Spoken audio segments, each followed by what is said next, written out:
Why third place might actually win the World Cup. At the 2026 World Cup, a team can finish dead last in their group and still win the entire tournament. That's not a glitch. That's not a loophole. That is literally how the competition is designed to work. And most fans have absolutely no idea.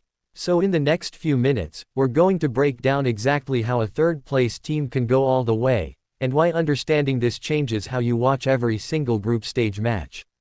Let's start with the basics. The 2026 World Cup has 48 teams. That's 16 more than any previous tournament.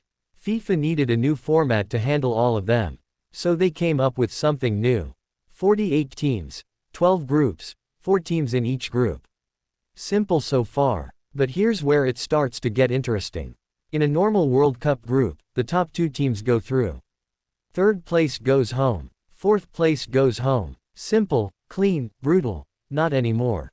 Here's the new rule. In 2026, the top 2 teams from every group still advance automatically. That's 24 teams. But then FIFA looked at the remaining 12 third-place teams, 1 from each group, and said, actually, some of you can stay too. The best 8 of those 12 third-place finishers also advance to the knockout stage. 8 teams. Third place. Still alive. You know the type of team. Didn't dominate their group. Probably lost 1 game. Probably squeaked through. But they're in the round of 32 anyway. In theory, this sounds generous. In practice, it creates absolute chaos. But how do they decide which third-place teams go through? Good question. This is where it gets interesting. FIFA ranks all 12 third-place finishers against each other. They look at points first. A win is 3 points. A draw is 1. A loss is 0. Same as always. If teams are level on points, they go to goal difference. Then goals scored. Then disciplinary record, yellow cards, red cards, that kind of thing. And if teams are still somehow equal after all of that, FIFA uses the FIFA World Rankings as the final tiebreaker. So basically, a team in third place is not just playing to survive their group. They're playing in a mini invisible tournament against 11 other third-place teams they've never even faced. That's genuinely stressful to think about. Here's what this changes strategically.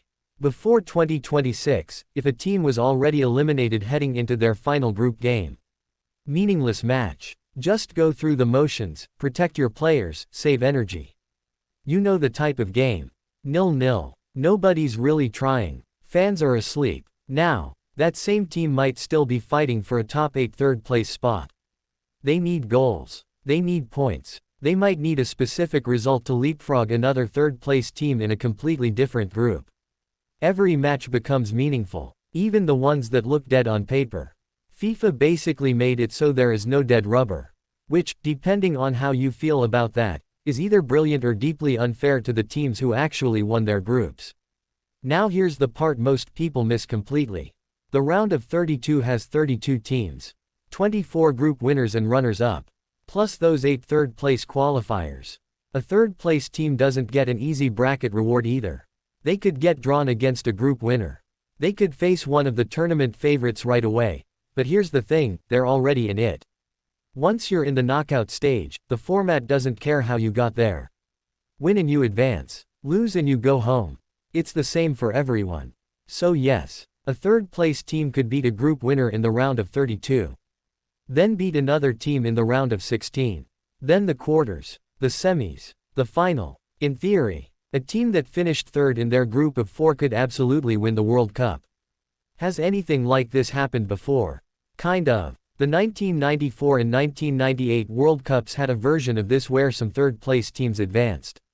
And in 1994, Sweden finished third in their group and ended up finishing third in the entire tournament. Not the winner, but top 3 in the world, starting from third place in their group. In 2026, there are more third-place teams, more spots, and more rounds. The path is longer, but it's absolutely real. Started. A team can finish third in their group and win the World Cup. Not because the rules are broken. Because that is literally the point. FIFA designed a tournament where 32 teams get a shot at the knockout stage, including 8 teams who couldn't even finish in the top 2 of their own small group. The memorable way to think about it, in this World Cup, third place isn't failure. Third place is just a harder path. And if a team does start from third and goes all the way, that might be the greatest underdog story in football history. Which makes you wonder, is there a team in this tournament good enough to survive a difficult group, scrape through in third, and then catch fire at exactly the right moment? There's always one. If you want to understand every other format change at this World Cup, subscribe.